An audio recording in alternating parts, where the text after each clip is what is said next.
Lapkričio 22 dieną Kaune vyko Respublikinė mokslinė konferencija Dievo gailestingumo metams paminėti. Dievo gailestingumas šiandienos kontekstuose. Laidoje prelato profesoriaus daktaro Vytauto Stepono Vaičiūno pranešimas homilija Dievo gailestingumo skelbimas šiandienos sekuliariame pasaulyje, bei docento daktaro Beno Ulevičiaus pranešimas inkultūrizacijos pavidalai Jėzaus širdies motyvas Amerikos indėnų bažnyčios apeigose.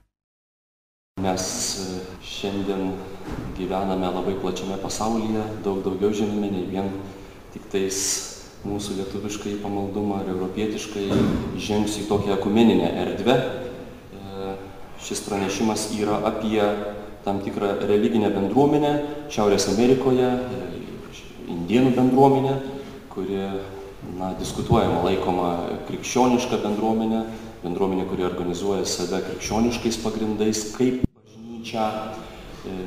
Ir įdomu daryti tyrimą apie tokį judėjimą, vien todėl, kad neegzistuoja teologiniai raštai, katekizmai, teologinės paskaitos, knygos, viskas žinojimas, išmanimas perduodamas žodinės tradicijos būdu, taigi yra tam ir tikras detektyvo darbas, visiškai neįmanoma atlikti to be vaizdų ir be daugybės nuotraukų, kurias taip pat pamatyti šiandien dar yra sudėtinga ir sunku, nes apeigos vis dar nėra fotografuojamos, nėra filmuojamos, atvaizdai yra dažniausiai daromi paryčiais, apeigom jau baigiantis arba paslapčia, bet tai nėra mano darbas. Jėzaus širdies motyvas Amerikos indėnų bažnyčios apeigose, keli statistiniai duomenys, vadinamoji Šiaurės Amerikos indėnų bažnyčia yra panindėniškas judėjimas, apriepiantis daugybę genčių nuo Meksikos iki Kanados, susiformavęs tokiu vardu žinomas XIX amžiaus pabaigoje, Oklahomos didžiausioje indėnų rezervacijoje, kur tuomet buvę labai daug indėnų genčių, teko glaustis, jom praradus savo žemes. 1918 metais judėjimas buvo įregistruotas, gavo oficialų statusą ir buvo pavadintas po įvairių mėginimų. Indėnai mėgino ir gal pirmagimio Jėzaus Kristaus bažnyčią, visai Jėzų Kristų inkorporuoti, bet vis dėlto buvo pavadinta Amerikos indėnų bažnyčia. Šiuo metu oficialiai priskaičiuojama 250 tūkstančių narių, tačiau kadangi indėnai narystę supranta labai laisvai, tai paprastai antropologai kalba, kad turėtų būti iki 500 tūkstančių narių. Ir nemažai narių yra taip pat ir krikščioniškų įvairių bažnyčių, kartais netgi ir vadovai arba vadovų palikuonys, tiesiog santykiai yra labai tampūs, kartais konfliktiniai, kartais draugiški, bet indėnai mėgsta dalyvauti keliose bažnyčiose iš karto. Sudėtinga apžvelgti doktrinos bruožus trumpai, taupant laiką, tik darau apibendrinimą ir iš karto sakau, kad daug kontroversijų kelia tai, kad apeigose naudojamas augalas, meksikietiškas kaktusas, Lophophora williamsi, kuris turi daug antibiotinių savybių, gydomųjų galbūt savybių ir kartu švelnių haliucinogeninių savybių. Žvelgiant į Dievo sampratą, antropologai, kurie net ir nemėgsta krikščionybės, pripažįsta, kad vis dėlto krikščioniška Dievo samprata yra labai ryški. Tėvas, Sūnus, Šventoji Dvasia, daug bendruomenių netgi naudoja Bibliją pačiose apeigose ir pamoksluose kalba apie dangų, pragarą, išganymą, nuodėmę, atgailą. Skalė 50–100% yra tokia orientacinė. 50% tai yra minimalus kiekis krikščioniškų elementų, kuriuos gali rasti. 100% yra absoliučiai didelis ir galbūt trečdalis tų bendruomenių yra grynai krikščioniškos apeigų bruožai. Apeigos vyksta visą naktį, giedamos giesmės prie altoriaus, kuris būtinai susijęs su ugniakuru, ugnis uždegama ir visą naktį giedama, meldžiamasi, smilkomi kedro spygliai ir meldžiamasi taip pat įvairiomis progomis, laidotuvės, krikštynos, vestuvės, be abejo sveikatos reikalai, kalėdos, Velykos. Ir trumpai susidaryti tokį vizualų įspūdį, kelios nuotraukos, keli vaizdai iš čia. Įprastinis rytas po visos nakties apeigų, labai kanoninės maldos pozos, giedamas su vandens būgneliu, greitas giesmes, dažnai su keliais reikšmingais sakiniais apie Dievo gailestingumą, Jėzų, meldžia traškynę, plunksnos erelio ar kitų paukščių ir Biblijos čia nesimato, greičiausiai padėta čia maldoje panirę Vinebago genties indėnai, kapinėse atliekamas metinių maldos, vėl tas pats būgnelis ir vestuvių apeigų fragmentas. Navaho genties indėnai paryčiais, tradicinis būstas, kuriame vyksta pamaldos, arba apskritimo formos pastatas, kuris imituoja tradicinį būstą tam, kad būtų galima melstis žiemą. Gali būti meldžiamas ir paprastose patalpose, būtuose. Ir dar vienas gražus paveikslėlis. Taigi man rūpi tiesiog atskleisti Jėzaus širdies simboliką, kurios labai gausu Amerikos indėnų bažnyčios apeigose, tos simbolikos ištakas ir kilmę, nes iki krikščionybės indėnai daugiau naudoja stilizuotus atvaizdus ir tokio kaip širdies paveikslo nei siuvinėjimuose, nei raštuose nebuvo. Aišku, mes gerai žinome, kad jau apaštalai Jonas ir Paulius daug kalba apie Dievo meilę, tačiau Jėzaus širdis kaip tokia pradedama vaizduoti viduramžiais, 11-12 amžiuje atsiranda atvaizdai, vis labiau plinta kaip individualaus pamaldumo dalykas arba platinami, pavyzdžiui, vienuolių, dominikonų, pranciškonų, kartu su pamaldumu 5 Jėzaus žaizdom. Vieną atvaizdą matome čia. Asketinėje literatūroje, mistikų regėjimuose pradeda vis dažniau rodytis Jėzaus kraujo ir Jėzaus širdies vaizdinys. Jėzaus ir Marijos kongregacija pirmoji įsteigė tokias liturginės Jėzaus širdies valandas ir lokaliai Prancūzijoje Jėzaus, kai kuriuose diocezijose Jėzaus širdies ir Marijos širdies šventę. Kongregacijos įkūrėjas, kaip matome, jau jo rankose yra tas simbolis, kurį mes jau gerai pažįstame. 2 šventosios Prancūzijos šventosios yra ypatingai svarbios toje sklaidoje šios simbolikos, tai šventoji Margarita Marija Lecoq 17 amžiuje, ji patyrusi eilę regėjimų ir tuose regėjimuose Jėzus atskleidęs, jog jis tikisi didesnio žmonijos dėkingumo ir paraginęs vienuolę Zitietę raginti tikinčiuosius pasiaukoti švenčiausiai jo širdžiai. Kūniškos Jėzaus širdies simbolis, garsiajame regėjime Jėzus Marija Lecoq parodo savo širdį ir ta širdis atrodo būtent taip, kaip mes esame įpratę ją matyti, atverta, kai krištolo skaidrumo širdis, liepsnojanti Dievo meilės, Jėzaus meilės ugnyje. Kryžius žymi kelią į atpirkimą, Jėzaus pasiaukojimą meilingą ir erškėčių vainikas Lecoq vizijoje matomas ir ji piešia šitą atvaizdą, tas atvaizdas taip pat plinta ir per jos nuodėmklausius, tai yra labai įdomi istorija, jos nuodėmklausiai, jėzuitus tėvus, vėliau tas pamaldumas plinta vis labiau. Kita šventoji yra šventoji Kotryna Laburietė, Laburė, kaip mes pratę esam girdėti, ir labai gerai žinome stebuklingą į medalikėlį, kurį regėjimo metu švenčiausia mergelė Marija parodžiusi vienuoliai ir pasakiusi, jog šis medalikėlis suteiks daug malonių tiem, kurie jį nešios. Ir dalis medalikėlio, kaip vienoje pusėje aiškiai matome Jėzaus ir Marijos širdis. Ir nuo 19 amžiaus vidurio daugybė bažnyčių ir taip pat Amerikoje, čia mes pereiname į rezervaciją, tai mes matome Indėnų rezervacijoje Jėzaus širdies bažnyčios, jos gali atrodyti taip, gali atrodyti taip, kai kurios iš jų yra katalikų, kai kurios episkopalų arba Amerikos anglikonų ir bažnyčiose labai daug atvaizdų, kurie mums taip pat gerai žinomi ir šimtai Amerikoje atsirado Sacred Heart Parish, Sacred Heart Cathedral, Sacred Heart Hospital, mokyklos vadinamos Jėzaus širdies titulų ir vaizdai, kurie mums įprasti visose bažnyčiose, kuri švenčiausios širdies misija turbūt indėnam ir buvo vienintelis katalikybės arba krikščionybės vaizdas ir tas vaizdas juos pasitikdavo labiausiai per Jėzaus širdies vaizdinį. Vėliavas, statulas, medalikėlius, paveikslėlius, kur jau randame užrašus Sacred Heart of Jesus, Have Mercy on Us. Ir vėliau išgirsime, kad indėnų bažnyčios nariai jau gieda savo giesmėse labai dažnai pasigailėk mūsų švenčiausiasis Jėzau. Tai Pirmas ženklas, kad Jėzaus širdies simbolika yra Jėzaus širdies simbolika Amerikos indėnų bažnyčios apeigose, yra tas, kad jie patys naudoja tuos medalikus. Čia medalikėliai, juos sunku dabar matyti, Jėzaus širdies atvaizdai, labai mėgiami, dažnai naudojami kaip pakabukai arba maldos įrankiai puošiami, taip pat medalikais, kryželiais, ir tas atvaizdas indėnų labai pamiltas.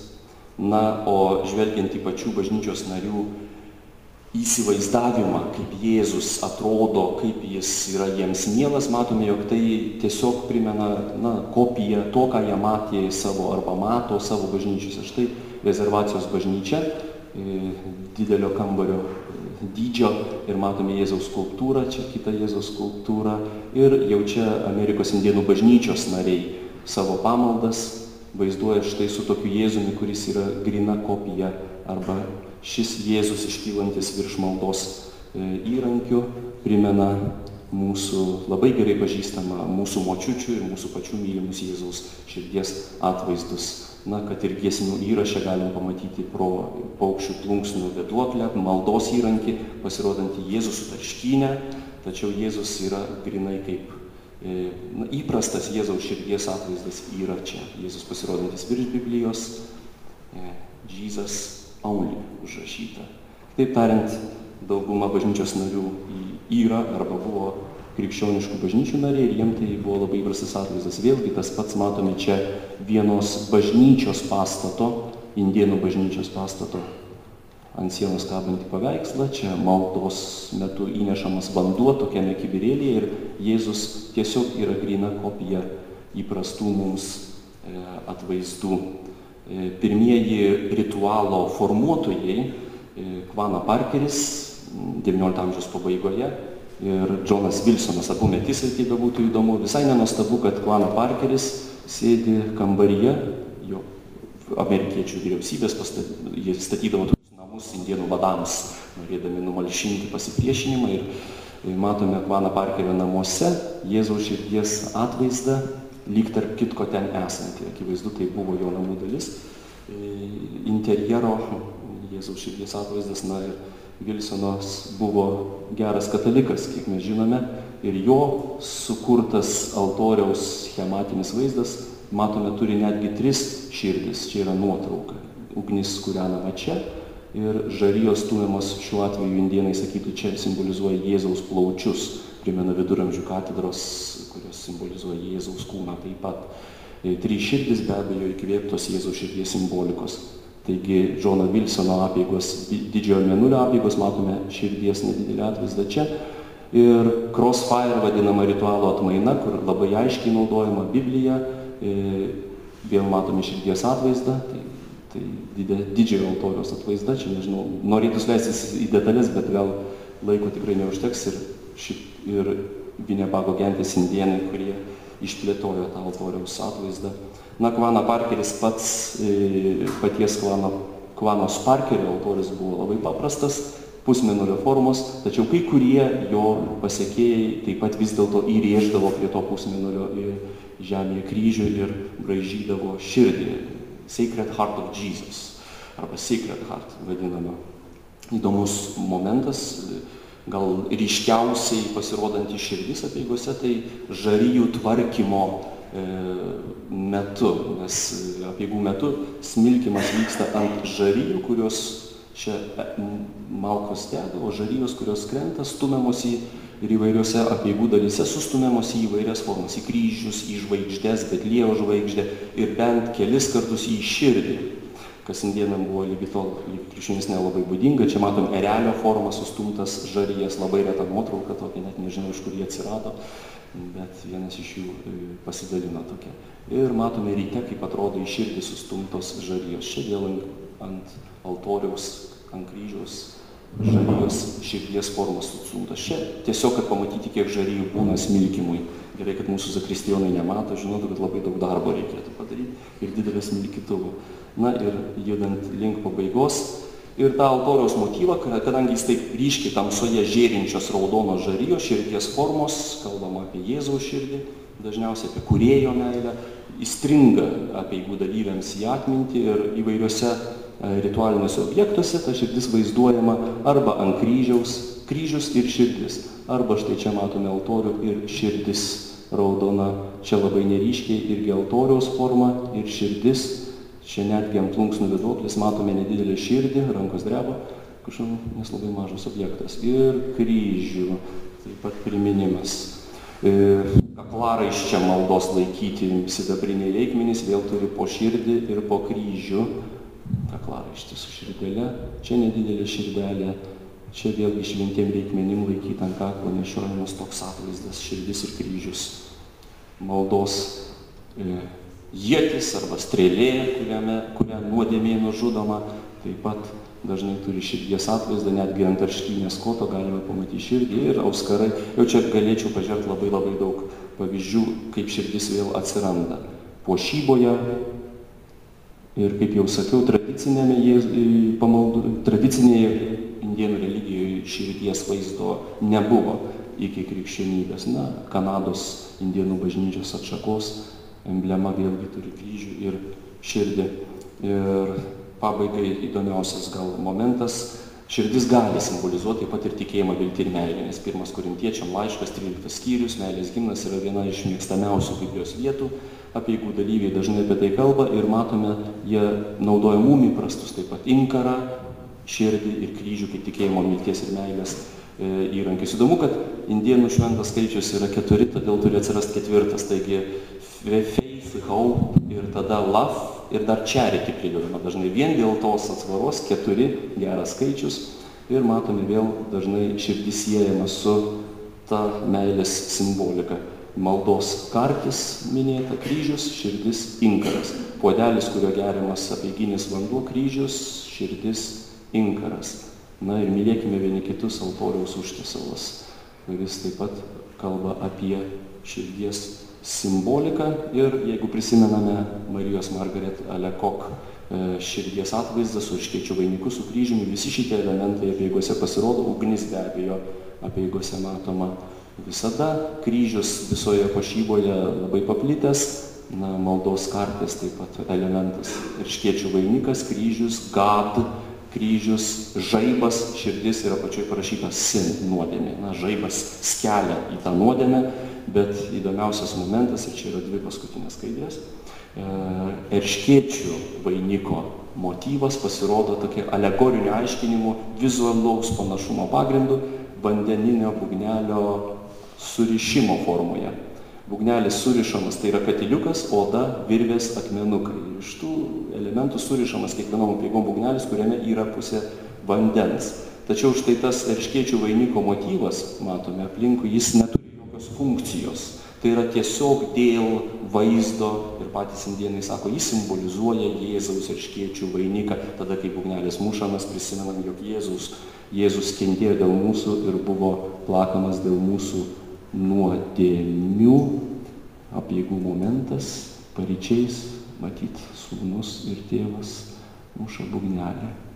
Taigi, išvados labai paprasto, širdies simbolika Amerikos indėnų bažnyčios apeigose kilo iš pamaldumo švenčiausiai Jėzaus širdžiai, krikščionių bažnyčiose, ir širdis Amerikos indėnų bažnyčios apeigose liudija Dievo ir Jėzaus meilę žmonėm bei teologinę meilės dorybę.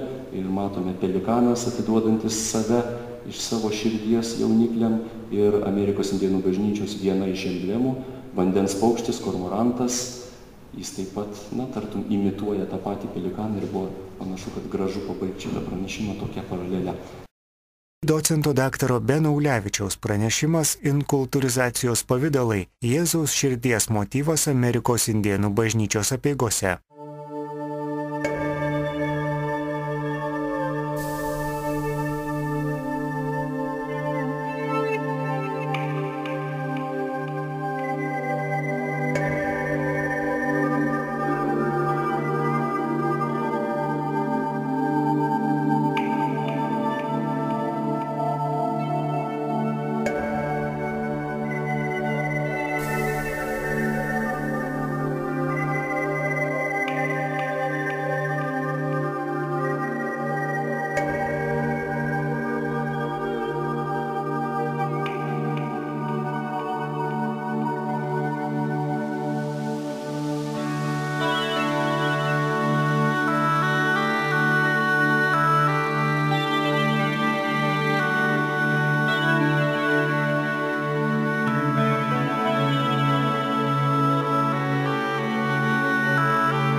Dievo žodžio skelbimas tai akivaizdus susitikimas su visatos ir mano Dievu, kuris iš gailestingosios meilės pakibo ant kryžiaus. Popiežius Jonas Paulius II sako: gyvybės evangelija įgyvendinama ant kryžiaus. Žvelgdami į kryžiaus reginį atrasime, kad šiame šlovingame medyje įgyvendinta ir visiškai atskleista visa gyvybės evangelija. Šitaip jis kalba savo dokumente Evangelium Vitae. Žmogus atėjęs į šventovę, pavargęs nuo gyvenimo triukšmo, dažnai meta iššūkį Dievui: kodėl, Viešpatie, kur tavo gailestingumas? Turiningai perteikta homilija ir išgirstas Dievo žodis akivaizdžiai skelbia kaip tik Dievo gailestingumą. Homilija turi psichologinį poveikį. Tai terapija, tai gydymas. Ką bendro Dievo žodžio skelbimas gali turėti su gydymu? Terapijos sąryšis su skelbiamu Dievo žodžiu turi biblinės šaknis. Jau Senajame testamente Viešpats Dievas išrinktajai tautai sakė: aš esu jūs gydantis Viešpats. Išėjimo knyga. Sąryšis tarp skelbiamojo Dievo žodžio ir gydymo Viešpačiui Jėzui taip pat buvo savas. Šventasis Matas evangelistas rašo, kad Jėzus apėjo Galilėją, mokydamas jų sinagogose, skelbdamas Evangeliją apie Dievo karalystę ir gydydamas visokias ligas. Visą tai Jėzus darė iš begalinės meilės ir gailestingumo. Žvelgiant į istorinę praeitį, kai kada terminas pamokslininkavimas gali sukelti didelę audrą. Prisiminkime gąsdinančius pamokslus apie pragaro baisenybės, kurios ne vienam klausytojui sukeldavo dvasinės alergijas, net rimtus susirgimus.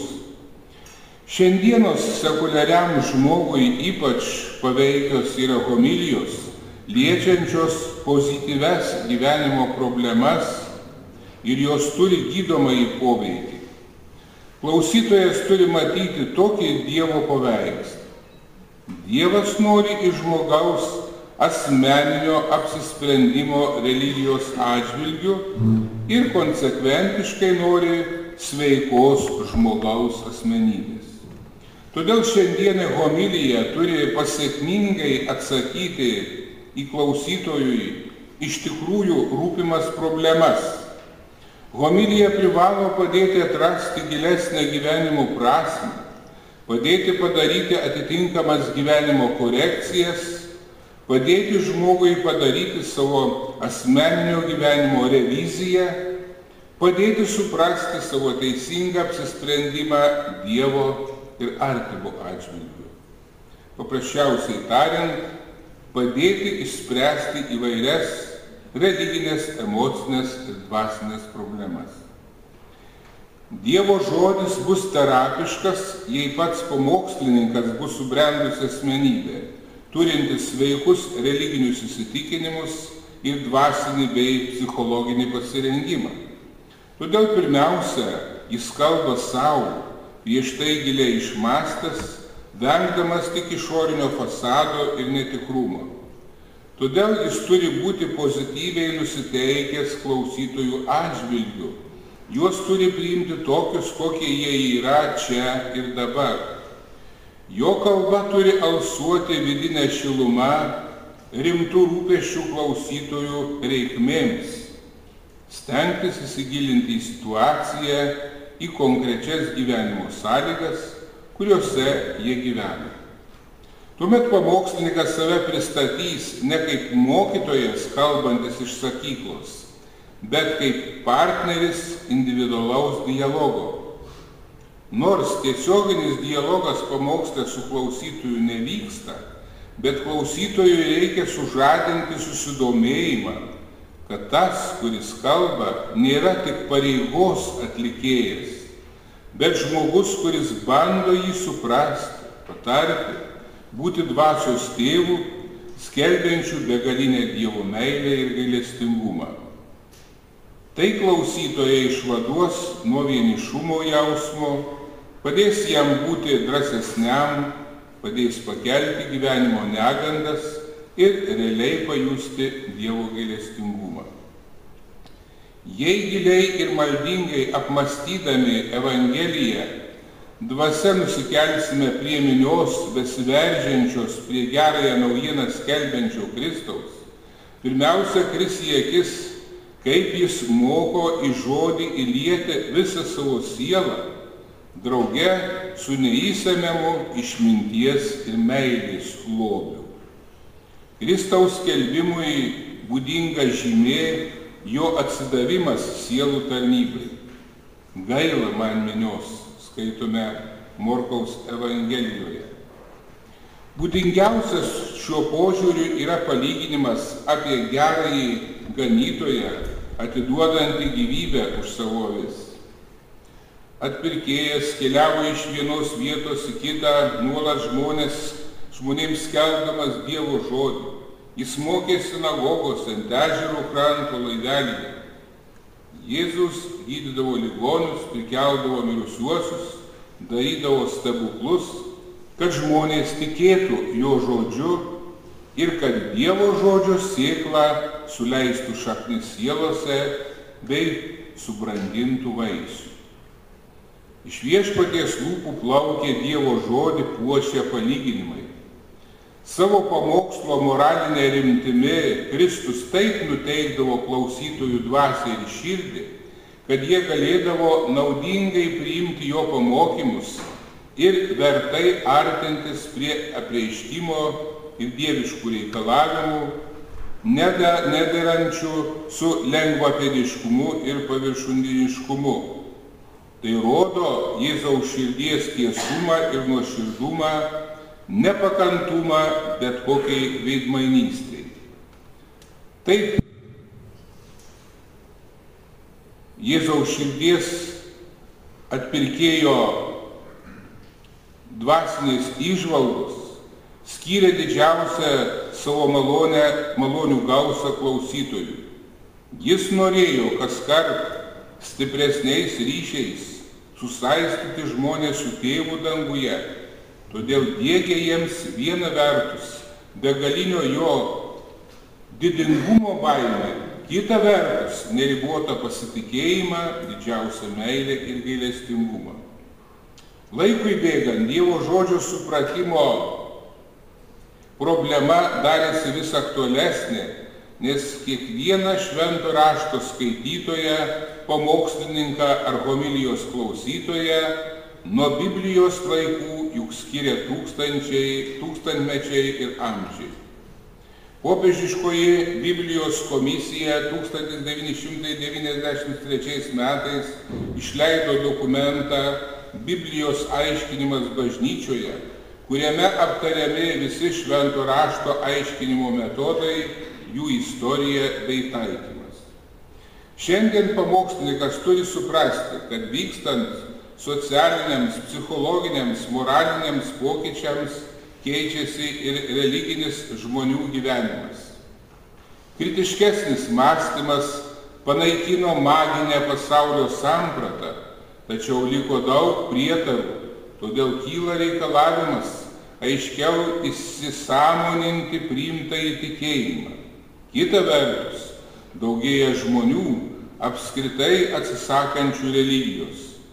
Dievo ir tikėjimo neigimas nėra pavienis, bet vaizduojamas kaip mokslo pažangos ir naujojo humanizmo reikalavimas, plačiausių mastų veikiantis literatūrą, meną, humanitarinių mokslų ir istorijos interpretavimą. Šitomis mintimis kalba dokumentas Gaudium et Spes. Jėzus Kristus yra krikščionybės pilnatvės atvaizdas. Jėzus savo gyvenime realizavo humanistinius etinius idealus – brolybę, gėrį, teisingumą, pasiaukojimą, meilę ir gailestingumą.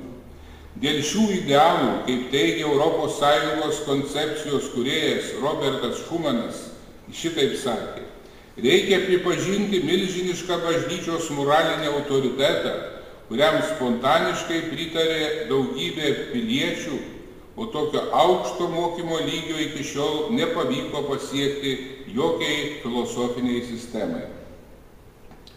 Todėl pareiga skelbti Dievo žodžio gailestingumą yra pagrindinis visos misijos patikėtos apaštalams ir jo įpėdiniams paties Kristaus.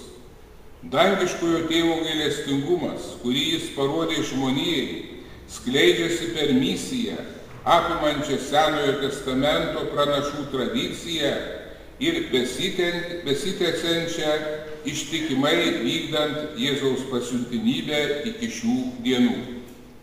Popiežius Benediktas XVI enciklikoje Deus Caritas Est teigia, kad turint prieš akis daugelio į gailestingosios meilės darbus įsitraukusių krikščionių aktyvizmą bei gresiantį sekularizmą, atėjo metas iš naujo patvirtinti maldos reikšmę.